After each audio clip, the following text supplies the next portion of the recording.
So, Bougie, this piece came about because we were in quarantine and I was watching, like everybody else, the news about George Floyd and Ahmaud Arbery and Breonna Taylor, and I was getting mad, and a lot of things that I had never dealt with growing up in the South, experiences I had, started to kind of come up.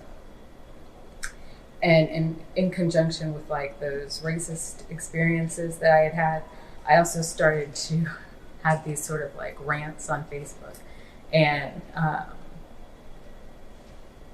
I was dealing with, the racism that I saw in the world, but I was also dealing with how I relate in my relationship and what it had been with other people within my community, within the Black community. And so things that I had heard throughout my life, like, you act white, you talk white, you're weird, issues around my queerness, all of that started to kind of culminate together. And I decided to embrace all of it. So like this idea of bouginess, the idea of like the watermelon, the stereotypes and all that. I just decided to bring it all together and try and make something beautiful from it. And so this is the result of that. So that is what it is about. That's where it came from. And these pieces, this one started off as a For Sake of Art piece, and I lost, and so I just kept working on it because I was working on this thing, like I had a Christian upbringing, so I have this Christian upbringing, but my people are from Louisiana, so I've got that mix of like my mother being deep rooted in Catholicism, but then like giving us gree-grees before a test, to take to school and stuff like that. And so one Christmas for the spirit stick, after we were done with the tree, I was like, oh, I'm gonna strip this tree and I'm gonna just like, do some things to decorate it. And it wasn't until after it was done that I realized I was making sort of like these spiritual pieces, these like items that were engraved with spiritualism. It's that sound, that idea of like sound healing and sound bringing, the spirits forth, and it's all of that. I just tried to get rid of the guilt of making those type of pieces, the guilt that comes with like if you're raised as a Christian, this is like bad, you don't want to delve into that, but I can't help but delve into it because it's just what keeps coming up.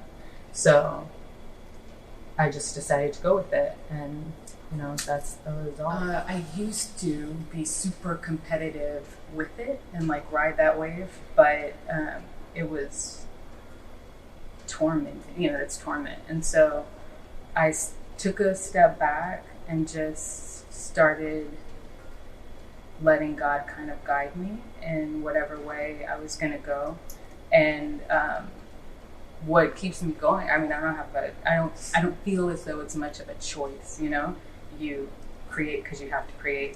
If I didn't create, then I've tried, you kind of go mad, so I realized it more when we were in quarantine, and I, like everybody else, all of the stuff was coming up, everything you hadn't dealt with, all of it was coming up, and I was making art, so it was like projections on paper. I just couldn't not, and so everybody has their way, I suppose, of navigating the world. Art is my navigation. And I realized that like whatever I'm going through, it's not singular, it's not specific to me. A lot of people are experiencing the same thing. That story of girls calling you too white or saying you talk white or you're weird or whatever the case, that's like a story Black girls across the board can relate to, So yeah.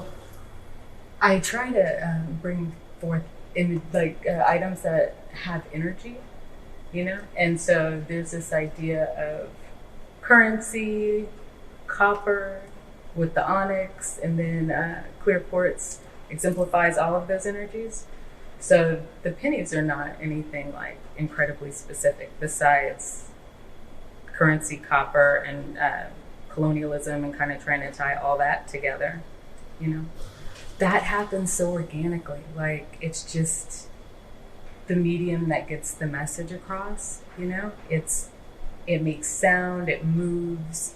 I was really inspired by like a lot of the garb that you see with the ifa and the traditional, you know, the costumes and the masks, and you know, so the beads that's a big part of it. And so I started using the seed beads, and then I started making beads out of paper and amber and just like whatever, you know, brings forth the sound or has a certain amount of energy to it, like garnet and amorite, you know, to emit an aura of energy. With the bougie, I was trying to communicate like this sense of, despite the complex relationships amongst Black people, despite the racism, like Black is still beautiful. Like that is still it, you know? And I'm really trying to like marry this experience I had of being raised Christian and then these traditional sort of like African religion things being weaved throughout, and how that keeps coming up, and not just for me, for a lot of people, but you're so, you know, trained to push it away. Yeah. But because there is that initial like, oh, that's bad, you know. Even when I told my mom, like I'm pretty sure I made a gree-gree, and I didn't mean to make it. It just is what came out naturally, you know. I didn't look it up, you know. There's none of that. And her initial response was, you know, that's bad. And so I'm trying to not disassociate from it, because it is all one thing, you know, and it is a very big concept, God and spirit, and you know, it is a big concept, and I get that. And this is just, I guess, my interpretation of what that looks like through my experience, you know. So when I was raised in A-Leaf, right? Like from Louisiana, raised in Texas, Corpus to Houston, you know. And so I've had a lot of Texas experiences, and a lot of them were like suburban, right? And my experience because of that was I experienced racism like overtly, like you're a nigger, you know, like just being spit on, all of it. And so when I got here, this was the first time, and my sister spoke of it because she went to Greenland. And so that was, but for both of us, this is our first time being immersed within our own culture.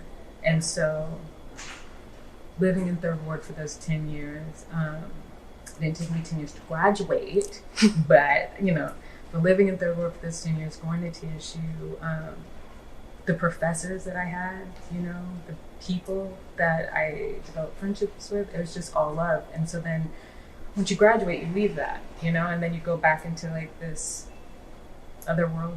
And so to be here again, it's, you know, it is very much home.